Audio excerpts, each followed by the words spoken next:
Hello అందరికీ ఈరోజు నేను మీకు ఒక మంచి టిప్ చెప్తాను. ఇది రిక్వెస్టెడ్ టిప్ అనమాట.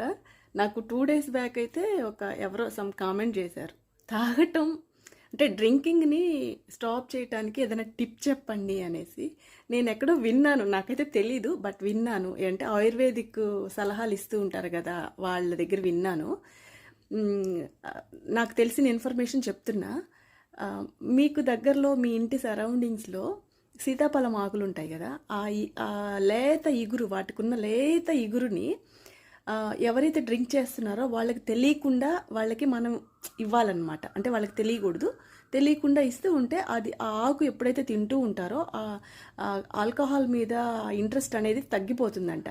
అది ఆయుర్వేదిక్ సంబంధించి వేరే వీడియోస్‌లో నేను విన్నాను. సో అది చాలా బాగా వర్క్ అవుతుందని, ఆ ఆకు తినటం వల్ల ఆల్కహాల్ తీసుకోవాలన్న ఆలోచన కూడా రాదు అని చెప్పేసి తాగుడు మానేస్తారని విన్నాను. ట్రై చేయండి, మంచిదే కదా వర్క్ అయితే. ఒకసారి ట్రై చేయండి. ఆకులే కాబట్టి ఏం కాదు, సైడ్ ఎఫెక్ట్ ఉండదు. ఒక 1 మంత్ ట్రై చేయండి. ఎవరైనా డ్రింక్ చేసే వాళ్ళు ఉంటే వాళ్ళ ఫ్యామిలీ మెంబర్స్ వాళ్ళకి తెలియకుండా రోజు ఒక ఆకు వాళ్ళు తినేలాగా చూడండి. ఓకేనా?